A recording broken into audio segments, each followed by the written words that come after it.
وسلام علی عبادہ الذین اصطفیٰ۔ قابل احترام بزرگوں، دوستوں اور پیارے بھائیوں، اللہ جل جلالہ من والوں نے ہمیں کچھ وقت کے لیے اس دنیا میں بھیجا ہے، اور اس پوری دنیا کو حق تعالی شانہ نے اپنی قدرت سے بنایا ہے۔ ہمیں پیدا کرنے والی ذات اللہ کی ہے، اللہ ہی نے ہمیں پیدا کیا ہے، اور اللہ ہی نے ہمارے پورے جسم کو لقد خلقنا الانسان فی احسن تقویم، حق تعالی شانہ نے ہی پورے نظام کو ہمارے بنایا ہے۔ نہ ہماری والدہ کو، نہ ہماری ماں کو، نہ ہمارے باپ کو کچھ پتہ نہیں۔ وہ تو ایک کھیل تھا جس کھیل سے فارغ ہو چکے تھے، اور اس کے بعد میں یہ پورا نظام اللہ نے چلایا ہے۔ زبان، ہاتھ، آنکھ، کان، یہ سب کچھ تنے تنہا اللہ نے فٹ کیا ہے، اللہ نے سب کو لگایا ہے۔ اندر کی ہسلی پسلی، دل، دماغ، سب کچھ اللہ نے ہی فٹ کیا ہے، اور اس نے پیدا کرنے کے بعد یہ فرما دیا ہے کہ میں نے تمہیں اس دنیا میں آزمائش کے لیے بھیجا ہے۔ زمین و آسمان میں جتنی چیزیں ہیں، یہ ساری چیزیں انسانوں میں نے تمہارے لیے بنائی۔ زمین بھی تمہارے لیے، آسمان بھی تمہارے لیے، سورج بھی تمہارے لیے، چاند بھی تمہارے لیے، ستارے بھی تمہارے لیے، جتنے جانور جنگلات میں ہیں، جتنے جانور دریا میں ہیں، جتنے پرندے چرندے، سب کچھ میں نے اے انسان تیرے لیے بنایا۔ جتنے نباتات ہیں، جتنے حیوانات ہیں، جتنے جمادات ہیں، یہ سب اے انسان تیرے لیے بنا ہے۔ جس دن تو نہیں ہوگا یہ سارا نظام میں ختم کر دوں،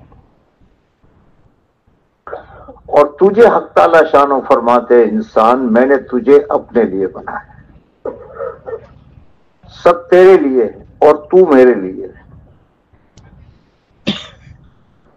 یہ نظام حق تعالی شانہ نے اپنے قدرت سے قائم کیا ہے، اور اللہ اپنی قدرت سے چلا رہا ہے۔ یہ نادان بیچارہ یہ سمجھتا ہے کہ میں اپنی دکان سے روٹی کھا رہا ہوں، میں اپنے کھیت سے روٹی کھا رہا ہوں، میں نوکری سے روٹی کھا رہا ہوں، میں اور ملکوں میں جا کر وہاں رہ کر کے روٹی کھا رہا ہوں۔ یہ اس کی نادانی ہے، اور یہ نادان ہے۔ اس کی ہر چیز اس زمین و آسمان کے بننے سے 50,000 سال پہلے خدا لکھ چکے ہیں۔ کیا کھائے گا، کیا پیے گا، کہاں رہے گا، کہاں اس کی روزی ہوگی، کس سے شادی کرے گا، کتنے بچے ہوں گے، یہ سارا زمین و آسمان کے بننے سے پہلے لکھا جا چکا، اور وہ اللہ ہی اس کو روزی دیتے، لیکن اس کو کہہ دیا کہ میں تجھے آزماؤں گا۔ جو ہوتا ہے وہ تجھے نظر نہیں آ رہا ہے، اور جہاں سے نہیں ہوتا وہ تجھے نظر آئے گا۔ یہ حق تعالی شانہ نے نظام بنایا، ورنہ دنیا میں اس انسان سے بڑا زیادہ کھانے والے، زیادہ پینے والے بڑے بڑے جانور ہیں۔ یہ انسان تو گرام کے حساب سے کھاتا ہے یا کلو کے حساب سے کھاتا ہے، کتنا کھائے گا؟ لیکن ایسے جانور کے جو ٹنوں کے حساب سے کھاتے ہیں، جو منوں کے حساب سے کھاتے ہیں، ان سب کو روزی دے رہا ہے، سب کو روزی پہنچاتا ہے۔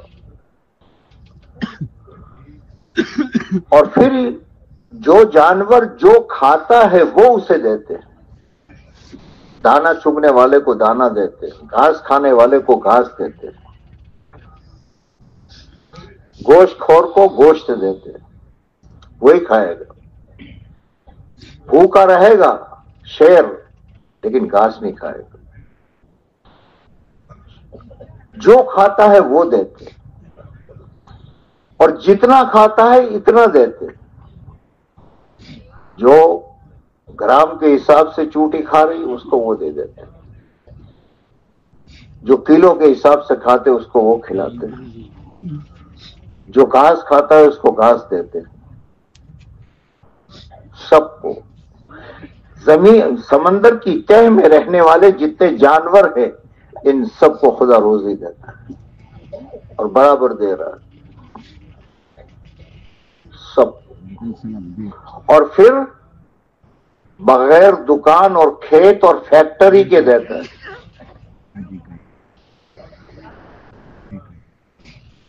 صرف ایک انسان دنیا میں ایسا ہے جس کو حق تعالی شانہ نے آزمائش کے لیے کمانے میں اور اسباب میں لگایا ہے، ورنہ ساری مخلوقات ہزاروں نہیں، لاکھوں نہیں، کروڑ ہاں کروڑ نہیں، ارب ہاں ارب، ان سب کو بغیر دکان اور کھیت کے کھلاتا ہے.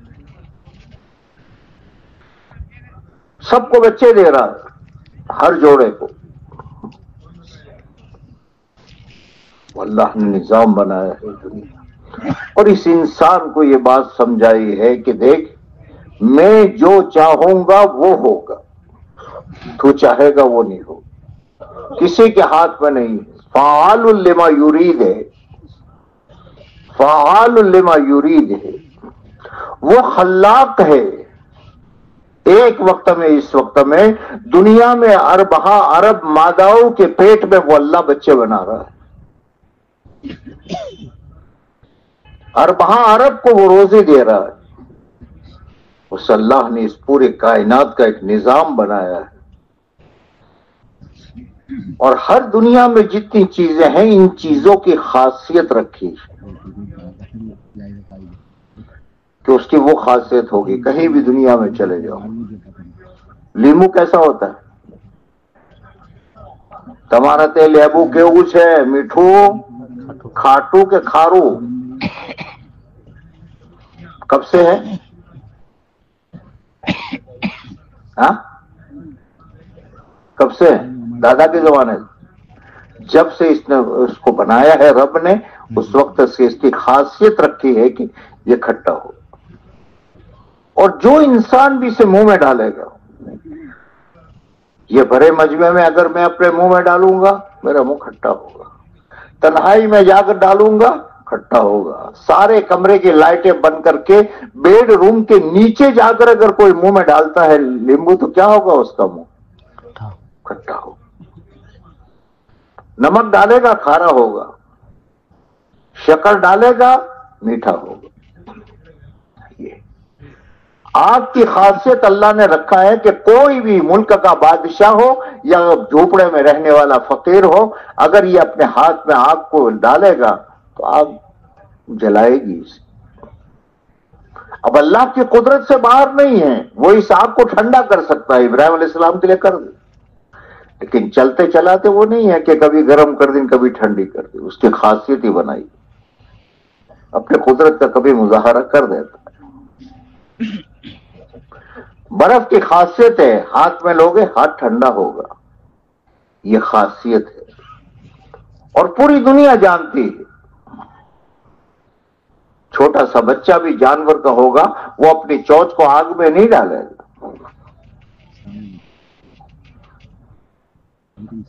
مرغی کا بچہ پیدا ہوگا تو پانی کی طرف نہیں جائے گا.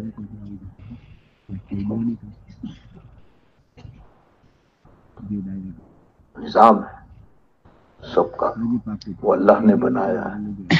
جیسے اللہ نے چیزوں کی خاصیت بتائی ہے، ایسے اللہ نے انسان کے لیے یہ کہا ہے کہ تیری عزت، تیری ذلت، تیری کامیابی، تیری ناکامی، تیرا سکون، تیری پریشانی، یہ میں نے کائنات کی کسی چیز میں نہیں رکھی. کائنات میں کہیں میں نے نہیں رکھی، نہیں ہے وہاں. میں نے یہ ساری چیزیں جو ہے، عزت آئے گی تیرے باڈی سے نکلے گی، ذلت تیری باڈی سے نکلے گی، سکون تیری باڈی سے نکلے گا، پریشانی تیری باڈی سے نکلے گی. یہ 5 یا 6 فٹ کی باڈی جو ہے، اس باڈی کے اندر سے اس انسان کی کامیابی اور ناکامی، عزت اور ذلت، پریشانی اور راحت، یہ ملک اور مال کے ساتھ نہیں ہے. یہی وہ دھوکہ ہے جو انسان کو لگتا ہے کہ یہ نادان یہ سمجھتا ہے کہ مال ہوگا تو دنیا میں سوسائڈ کرنے والے ممالک میں پچھلی مرتبہ میں امریکہ کے سفر میں گیا، پتہ نہیں کیا بات ذہن میں آئی تو میں نے ایک نوجوان بچہ تھا اس کو بلایا، آج کل تو بچے اس کے ماہر ہوتے ہیں، میں نے کہا بیٹا پوری دنیا میں دیکھ سوسائڈ کا پرسنٹیج سب سے زیادہ کہاں ہے اور سب سے زیادہ کم کہاں ہے؟ وہ اس نے اپنا حساب نکال کر کے پوری فہرست لا کر میرے سامنے رکھ دی اور اس نے کہا مولانا سب سے زیادہ سوسائڈ جو ہے وہ امریکہ میں ہے، اور سب سے زیادہ سوسائڈ جو کم سے کم جو ہے پرسنٹیج کے اعتبار سے وہ کوئی افریقہ کا غریب ملک اسلام تھا، اس کو بتایا کہ یہاں کم سے کم وہ ایسا غریب ملک ہے لوگوں کو جھوپڑوں میں پڑے رہتے، تو سوسائڈ کون کر رہے؟ اگر اس مال سے مسئلہ حل ہوتا، اس پیسے سے مسئلہ حل ہوتا، اس دولت سے مسئلہ حل ہوتا، کیوں سوسائڈ ہو رہا ہے؟ وہاں سے تعلق نہیں۔ انسان کے سکون اور پریشانی، کامیابی اور ناکامی یہ جو نکلتی ہے یہ انسان کی باڈی سے نکلتی، اس لیے پورا قرآن پاک آسمانی جو کتابیں اللہ نے نازل کی اور سب کے آخر میں اللہ پاک نے قرآن پاک اس امت کو عطا فرمایا، اس کو الحمدللہ رب العالمین سے لے کر والناس تک پورا قرآن پڑھو، یہاں کائنات کی کسی چیز پر بحث نہیں ہوگی، نہ لوہے پر بحث ہے، نہ لکڑے پر بحث ہے، نہ مٹی پر بحث ہے، نہیں، ایک ہی چیز ہے۔ تو کیا کرے گا؟ تو جو یہ کرے گا تو میں یہ کروں گا، تو جھوٹ بولے گا میں یہ کروں گا، تو سچ بولے گا میں یہ کروں گا، تو امانت سے رات ساتھ رہے گا تو میں یہ کروں گا، اور تیرے اندر میں اگر خیانت ہوگی تو میں یہ کروں گا، تو حلال کمائے کھائے گا تو میں یہ کروں گا، اور تو اگر حرام کمائے کھائے گا اور حرام کا مال لوگوں کا تو دھوکے دے دے کر کے لے گا، میں یہ کروں گا۔ پورے قرآن کو دیکھیے، اللہ کے نبی علیہ الصلوۃ والسلام کی احادیث کو دیکھیے، اس کی پریشانی باہر سے نہیں آتی، اس کی اولاد جو سرکش بنتی ہے باہر سے نہیں بنتی،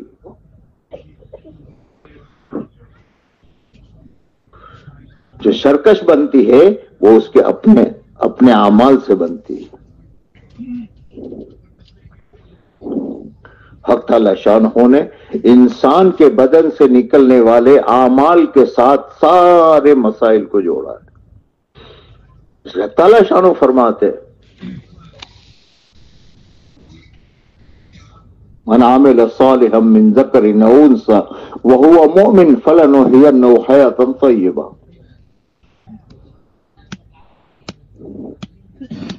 کہ جس نے نیک اعمال کو کیا، مرد ہے یا عورت ہے، ہم اس کی زندگی کو خوشگوار بنا دیں گے۔ بنیاد یا پیسہ نہیں، یا مال نہیں، یا دولت نہیں، اعمال صالحہ ہے۔ اور اللہ کے اوامر کو بھولا تو پھر کہہ دیا وَمَنْ أَعْرَضَ عَنْ ذِكْرِي فَإِنَّ لَهُ مَعِيشَةً ضَنْكًا، جس نے میرے اوامر سے اعراض کیا میں اس کی زندگی کو تنگ بنا دوں گا۔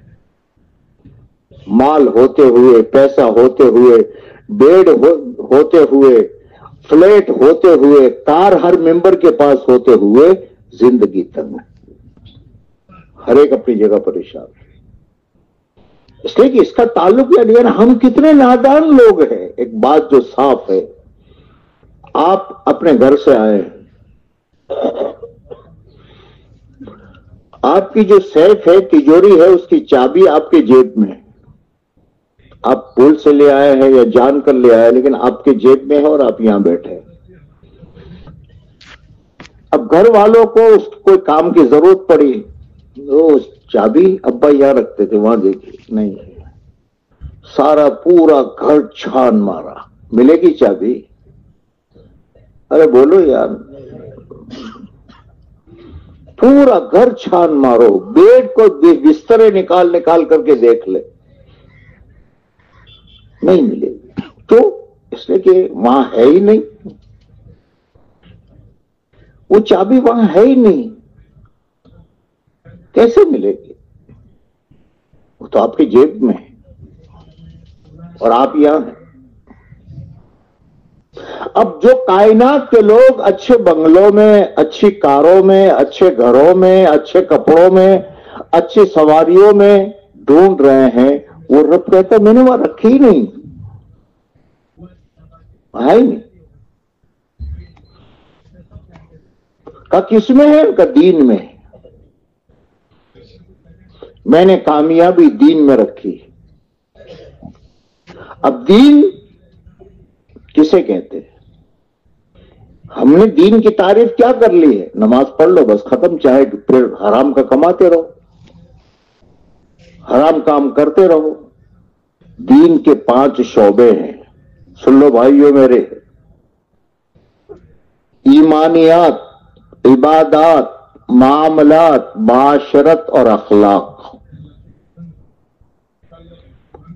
عبادات ہے, معاملات نہیں ہے. معاملات ہے, معاشرت نہیں ہے.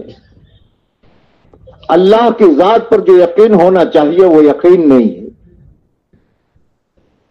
شکلوں پر یقین ہے, پیسے پر یقین ہے, اپنی نوکری پر یقین ہے,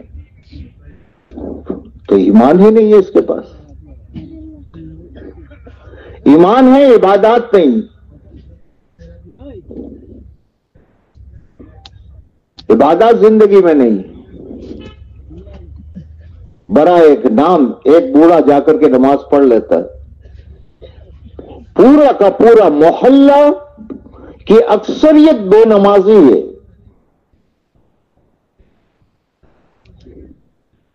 اکثریت بے نمازی. کتنے پرسنٹ صاحب آپ کی مسجد میں نماز ہے؟ ان کا 25%. کیا مطلب اس کا؟ 25% نمازی ہے, تو نماز بے نمازی کتنے پرسنٹ ہے بولو؟ حالانکہ نماز جو ہے یہ اکبر الفرائض ہے. ایمان کے بعد سب سے بڑا فریضہ جو ہے وہ نماز.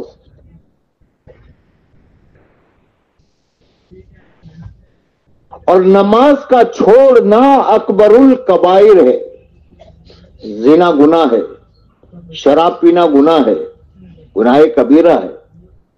کسی کا مال حرام ناجائز طور پر لینا یہ گناہ کبیرہ ہے. یہ سارے, لیکن ان سب گناہوں میں سب سے بڑا گناہ جو ہے وہ نماز کا چھوڑنا ہے. اب جس محلے میں سب کہتے ہیں کہ یہ مسلمانوں کا محلہ ہے, جہاں ہمارے مسائل ہوتے ہیں اور ہمارے بچوں کے مسائل ہوتے ہیں تو پورا محلہ فکر مند ہو جاتا ہے. یار یہ تو چھوکرے کہاں جائیں گے, یہ چھوکریاں کہاں جائے گی, یہ رات کو دیر سے لڑکی آتی ہے, اے بھائی وہاں نہیں دیکھتا کہ سنی ہے کہ شیعہ ہے کہ تبلیغی ہے کہ غیر تبلیغی ہے, سب جمع ہو جائیں گے. بچیاں بے قابو ہو رہی, لڑکے بے قابو ہو رہے, نشہ چل رہا ہے, نشے میں آ رہے بچے, نشے کے عادی بن رہے, سب کیوں؟ اپنی دنیا پر سربار. لیکن نمازی, باپ نماز پڑھتا ہے, بیٹا سویا ہوا ہے, شوہر نماز پڑھتا ہے, بیوی سوئی ہوئی ہے. اب جس محلے میں سب سے بڑا گناہ 72% لوگ کرتے ہو, کیا آئے گا وہاں؟ وہاں کیا ہوگا؟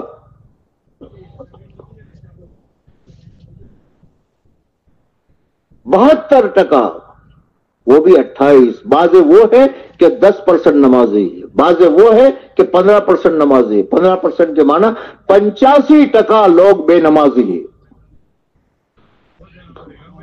اور اللہ کا غضب آ رہا ہے. سب ٹھیک ہے, مدرسے سے آتے ہیں تو ہم تنخواہ وہ دے دیتے ہیں, سب صدقہ دے دیتے ہیں, چندہ دے دیتے ہیں, غریب کو دے دیتے ہیں, اور اکبر الکبائر.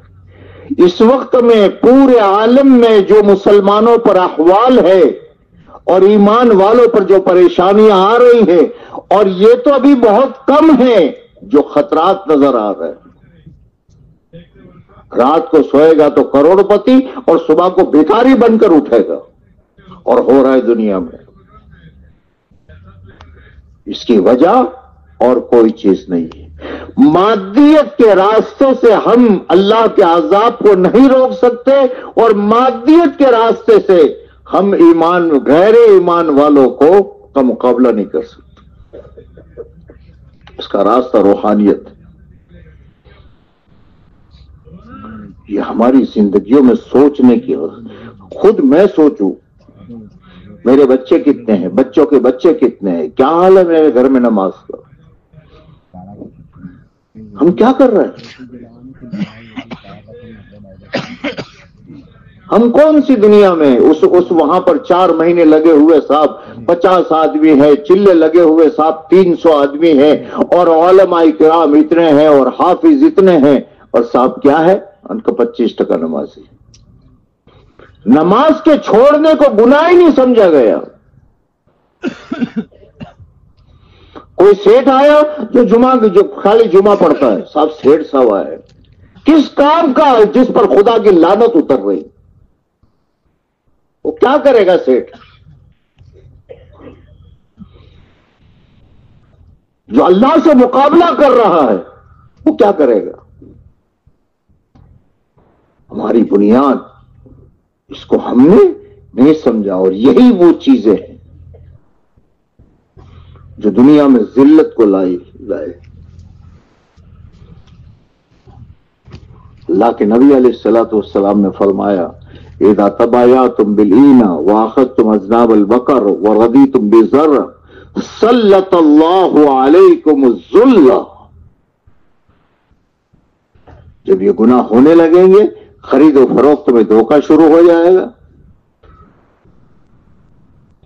کھیتیوں کو اپنا مقصد بنا لو گے،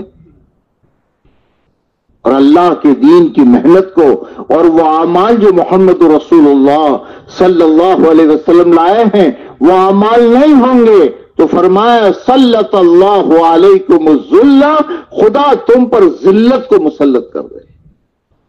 رب کہہ رہا ہے، نبی کہہ رہے صلی اللہ علیہ وسلم، اور اس کا راستہ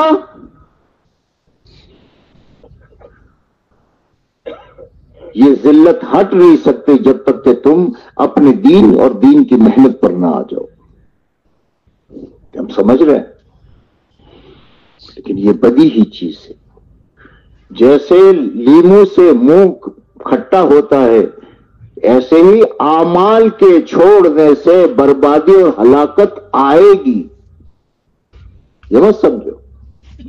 معروف کرفی رحمت اللہ علیہ فرماتے ہیں اگر کسی آدمی کے کاروبار میں یا کسی کے کھانے میں حرام کا ایک لقمہ آ گیا اور اس کے بچوں نے حرام کھایا ہے، تو حرام کا لقمہ اس کے بچوں کو اور اس کو گناہوں کی طرف اندر سے اکسائے گا۔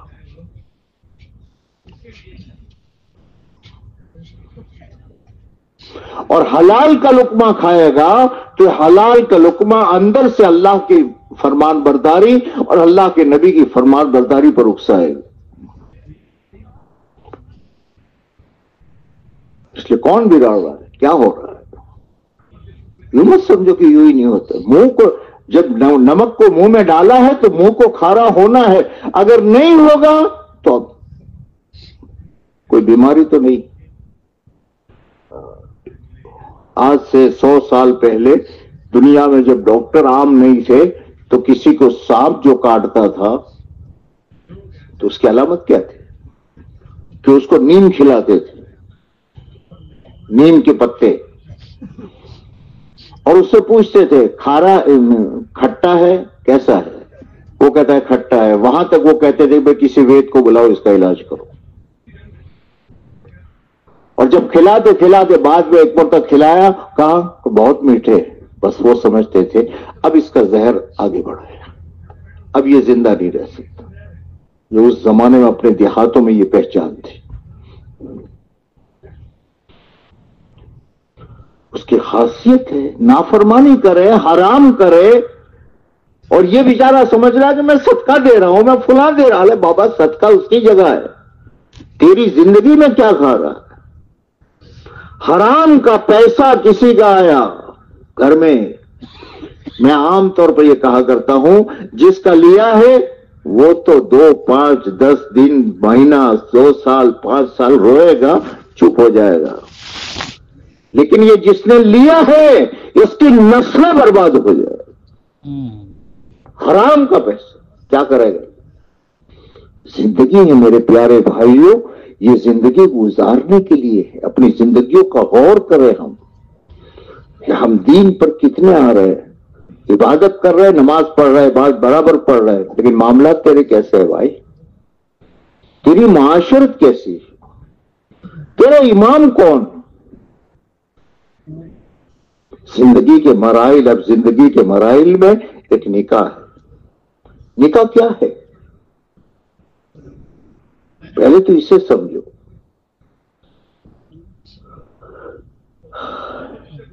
نکاح عبادت ہے. احادیث میں نکاح کے فضائل ہے. النکاح شطر الایمان، نکاح آدھا ایمان ہے. اللہ کے نبی نے فرمایا من استطاع منکم الباءۃ فلیتزوج، یہ اللہ کا امر ہے. اور عبادت جو ہے اس کا طریقہ شارع علیہ السلام انبیاء بتاتے ہیں. نماز عبادت ہے. پوری دنیا میں نماز کے اوقات متعین ہیں. صبح صادق پر فجر، زوال کے بعد ظہر، مثلین پر عصر، غروب پر مغرب، 1.5-2 گھنٹے کے بعد میں شفق ہے، ابیض کے غروب ہونے کے بعد میں عشاء. پوری دنیا میں اوقات متعین ہیں، رکعتیں متعین ہیں. فجر کی اتنی، ظہر کی اتنی، عصر کی اتنی. روزہ اس کا وقت متعین ہے، کب رکھو گے، کب افطار کرو گے. زکوٰۃ اس کا ہے کہ نصاب ہو جائے تو پھر 40واں حصہ دینا ہے. حج کا ایک ہی طریقہ ہے، پوری دنیا والے بیت اللہ پر جائیں گے اور حج کے دن متعین ہے، اسی میں حج ہوگا. یہ نہیں ہے کہ ہندوستانیوں کی نماز الگ ہے، افغانستان والوں کی نماز الگ ہے، آسٹریلیا والوں کی الگ ہے. کرنا یہ عبادت ہے. عبادت کا ایک طریقہ ہے. اسی طریقے سے کوئی صاحب بھی ہو، اسی طریقے سے عبادت ان کی ہوگی. یا اگر اپنے ملک میں حج کرنا چاہے نہیں ہوگا. حج کے لیے کوئی بھی لاٹ صاحب ہو بیت اللہ جانا پڑے گا. جیسے عبادات کا طریقہ ہے ویسے نکاح عبادت ہے، اس کا طریقہ. یہ نہیں ہے کہ صاحب خان کا نکاح الگ، میمن کا نکاح الگ، مومن کا نکاح الگ، مغل کا نکاح الگ. کیا ہے؟ اور یہی وہ چیزیں ہیں جو اس نکاح کو، نکاح کا مقصد کیا ہے؟ کیوں نکاح کرتا ہے؟ لِتَسْكُنُوا إِلَيْهَا، میاں گھر جا کر اس کو سکون ملے گا، اور بیوی شوہر کے پاس جا کر اس کو سکون ملے گا. یہ اللہ نے نظام رکھا. اور یہ دونوں ایک دوسرے کے رازداں ہوں گے. ہن لباس لہم، ایک دوسرے کے رازداں ہوں گے. اس لیے بیمار ہو گیا آدمی، بالغ ہو گیا، تو اگر کوئی ضرورت پڑی اس کے سطر کو کھولنے کی یا دیکھنے کی، تو ماں نہیں دیکھ سکتی جس سے پیدا ہوا ہے، بہن نہیں دیکھ سکتی. لیکن یہ جو باہر سے بچی آئی ہے اور اس کے نکاح میں آئی ہے، اس کے لیے اجازت یہ دیکھ سکتے. لِتَسْكُنُوا إِلَيْهَا، سکون اس کے لیے. لیکن جب اس طریقے کو عبادت کے طریقے سے نہیں کیا جائے گا تو پھر حق تعالی شان ہو اسی بیوی کو جو سکون کی چیز تھی ٹینشن کی چیز بنا دے گا.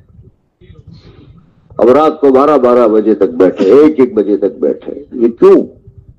یہ کلبے کیوں آباد ہوئی؟ یہ پارک کیوں آباد ہوئے؟ یہ شہروں کے چوراہے کیوں آباد ہوئے؟ رات کو کیا یہ گھر نہیں جاتا؟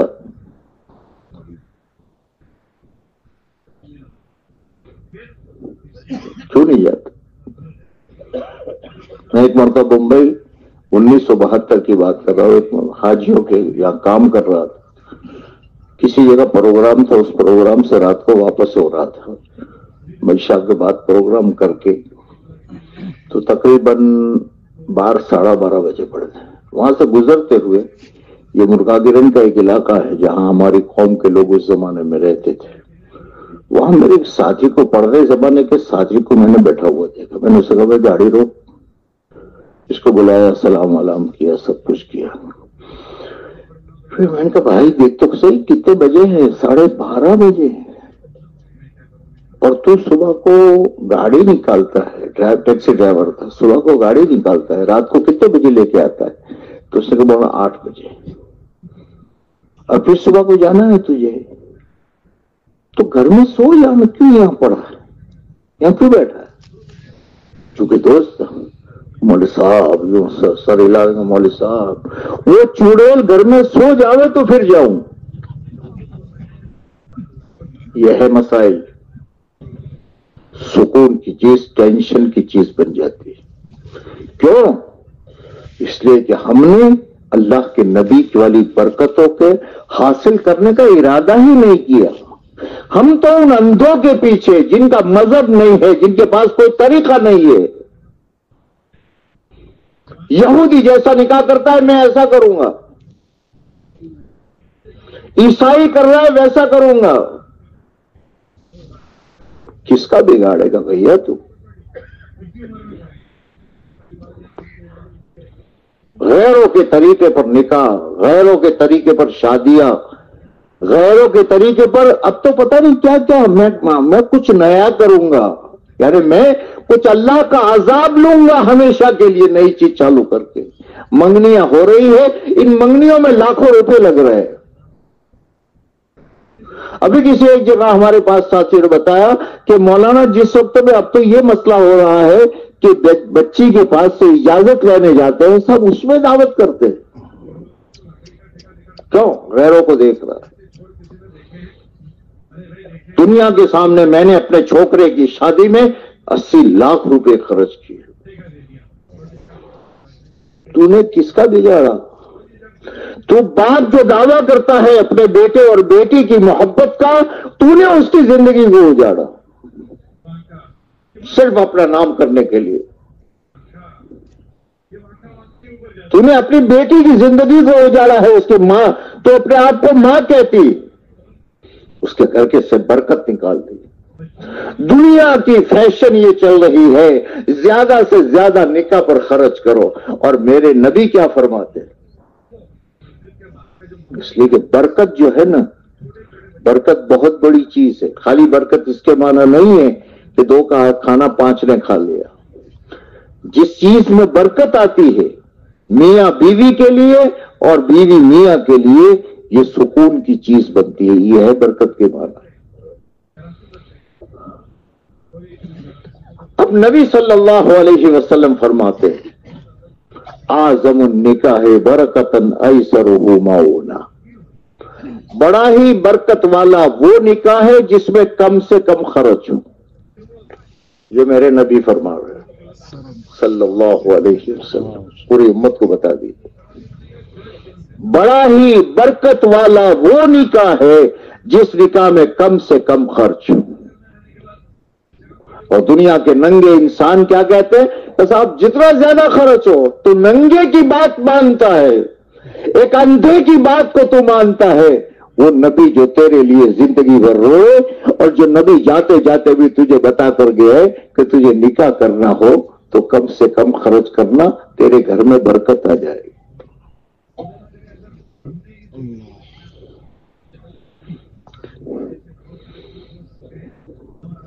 سوچو سوچو، ہم اندھے نہیں ہیں۔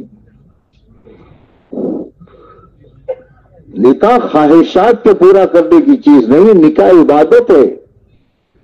اور عبادت کو عبادت کے طریقے سے کیا جاتا ہے. اور کیوں؟ ذرا لوگوں کو پتا چلے تو باپ ہے یا پاگل ہے؟ تیرا کیا بگڑا؟ لیکن جس بچے کا تو نے نکاح کیا، اس بچے کے نکاح کی اوپننگ تو نے حراموں سے کی.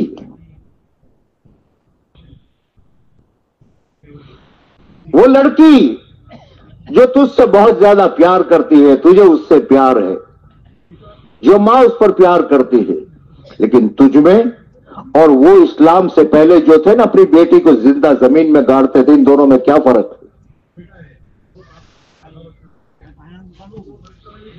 تو اس بچی کی زندگی کو تو نے کیوں حرام سے تو اس کا نکاح کروا؟ اب اس کی زندگی سے برکت ختم ہو گئی. کیوں؟ لوگوں کو پتا چلے میں فلاں ہوں، میں فلاں ڈنگر ہوں، میں فلاں پاڈا ہوں، میں فلاں ہوں. اپنا نام بلند کرنے کے لیے. اور اب پتا نہیں نام تو کیا بلند ہوتا ہے، لیکن تو نے اپنے بیٹے کی زندگی کو اجاڑا، اپنی بیٹی کی زندگی کو اجاڑا. میرے نبی کہہ رہے ہیں اعظم النکاح برکت ایسرہ معونہ، بڑا ہی برکت والا نکاح وہ ہے جو کم سے کم خرچ پر ہو. اس لیے ہمارے بہت سے سمجھدار لوگ ہیں جو کھلاتے لوگوں کو، ہزاروں لوگوں کو کھلاتے ہیں، لیکن نکاح کے عنوان پر نہیں، کچھ نہیں. نکاح میرے نبی نے سادہ فرمایا، میں ایسا ہی کروں. میں نے جیسے بات جہاں سے شروع کی تھی کہ ہر چیز کی خاصیت ظاہر ہوگی. عمل کو چھوڑا جائے گا تو کوئی بھی ہو، مولوی صاحب ہو کہ موالی صاحب ہو، یا مالدار ہو یا فقیر ہو، منہ میں لیمو ڈالے گا تو اس کو کھٹا بولنا ہے. نبی کے طریقے صلی اللہ علیہ وسلم کے طریقے کو یہ چھوڑے گا تو اسے پریشان ہونا ہے، ہونا ہے، ہونا ہے. اسے اپنی زندگی کو اجاڑتا. اس لیے میرے پیارے بھائیوں، بس اپنی زندگی میں سوچو، بہت سوچو، غور کرو کہ ہم کیا کر رہے ہیں. اور زندگی میں دین آنے کے لیے راستہ وہی ہے کہ طاقت جتنی ایمان میں ہوگی اتنا دین پر چلنا آسان ہوگا. کرو گے بھیا؟ اب ایک بات کا میں میرے نوساری والوں سے، اور پورے ضلع میرا ہی ہے بلکہ گجرات کا ہر ضلع میں اپنا ہی سمجھتا ہوں، یہ طے کرو کہ انشاءاللہ خالی تبلیغ والوں پر مت چھوڑو، خالی علماء پر مت چھوڑو. ایک ایک آدمی اپنے گھر سے شروع کرو اور 100% مسجد کے اطراف میں نمازی بنا دو. کرو گے؟ ایک اندر سے عزم لے کر جاؤ، ٹھیک ہے مولانا جب شروع ہو گیا ہے 1 مہینہ ہمیں دے دو، اور انشاءاللہ 14 شعبان کو جب اعمال اوپر جائیں گے تو میری بستی میں کوئی بے نمازی نہیں ہو. کرو گے؟ کرو گے؟ اور یہ نوجوانوں بچوں، تم میرے بچوں کے درجے میں ہو. دوسرے کرا کر کے تمہیں بہنیں ہیں، ابا ہے، امی ہے، پتہ نہیں کیا کیا خرافات لائیں گے، بھگتنا تمہیں پڑے گا. اپنا طریقہ سیدھا اور سادہ، اور نبی کے طریقے کے علاوہ ہمیں کچھ نہیں کرنا. ٹھیک ہے بیٹا؟ ہاں بس لاؤ بھائی.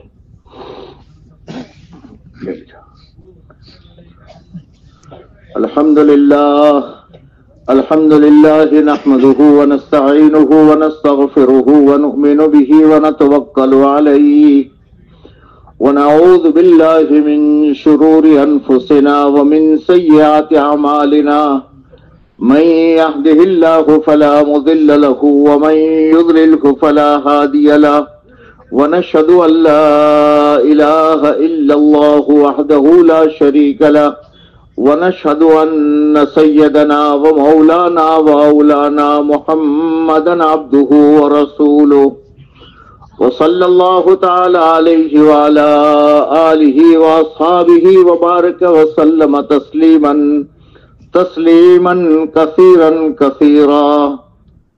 أما بعد فأعوذ بالله من الشيطان الرجيم بسم الله الرحمن الرحيم يا أيها الناس اتقوا ربكم الذي خلقكم من نفس واحدة وخلق منها زوجها وبث منهما رجالا كثيرا ونساء واتقوا الله الذي تساءلون به والأرحام إن الله كان عليكم رقيبا وقال الله تبارك وتعالى يا أيها الذين آمنوا اتقوا الله حق تقاته ولا تموتن إلا وأنتم مسلمون وقال الله تبارك وتعالى يا أيها الذين آمنوا اتقوا الله حق تقاته ولا تموتن إلا وأنتم مسلمون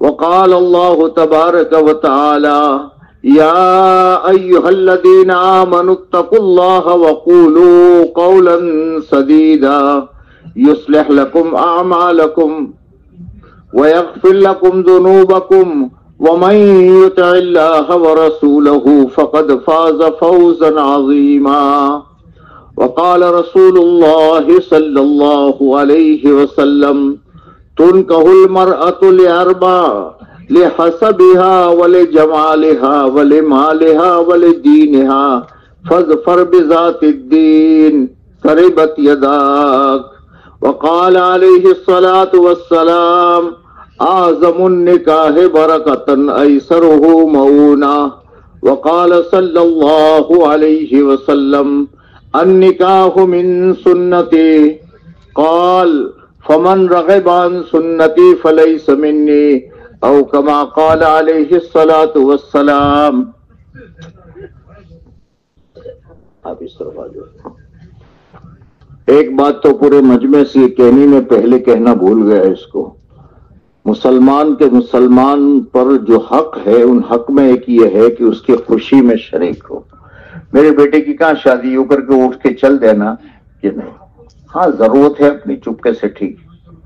دوسری بات یہ کہنی ہے کہ جن کا نکاح ہے وہ نکاح کے بعد وہیں بیٹھے رہیں گے جب تک سارے نکاح پورے ہو کر دعا نہ ہو جائے.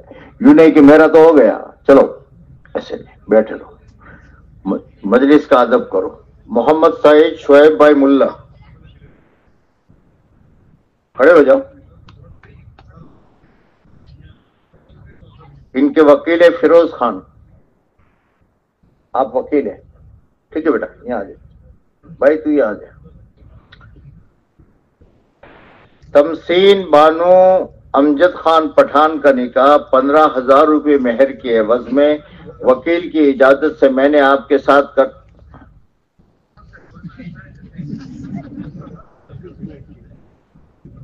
یہی تو ہے مسئلہ. اپنی مرضی سے دیر سے آئے, سب کو کہا تھا کہ یہاں بیٹھنے کو.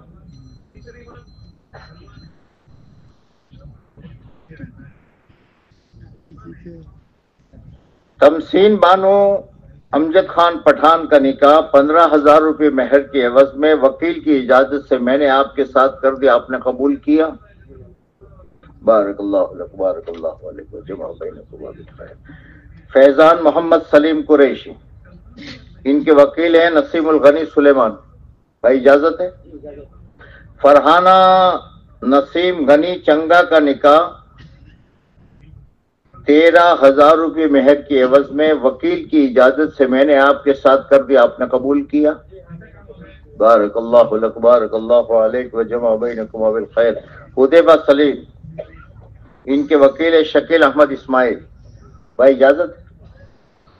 سائمہ بنت شکیل احمد تائی کا نکاح مہر فاطمی کے عوض میں وکیل کی اجازت سے میں نے آپ کے ساتھ کر دیا, آپ نے قبول کیا. بارک اللہ علیہ بارک اللہ علیہ. رمیز یونس خلیفہ, ان کے وکیل ہیں احمد بھائی سلیمان بھائی خلیفہ. یہاں جا بیٹا, یہاں بھائی, اجازت ہے. عارفہ بی بی خلیفہ کا نکاح 10,000 روپے مہر کی عوض میں وکیل کی اجازت سے میں نے آپ کے ساتھ کر دیا, آپ نے قبول کیا. بارک اللہ لک بارک اللہ علیک وجمع بینکم بالخیر۔ عادل مناور شیخ، ان کے وکیل ہے فیروز خان، اجازت ہے؟ سائمہ بنت فیروز خان کا نکاح 5,786 روپے مہر کی عوض میں وکیل کی اجازت سے میں نے آپ کے ساتھ کر دیا، آپ نے قبول کیا؟ بارک اللہ وجمع بینکم بالخیر۔ تنزیل عباد خان پٹھان،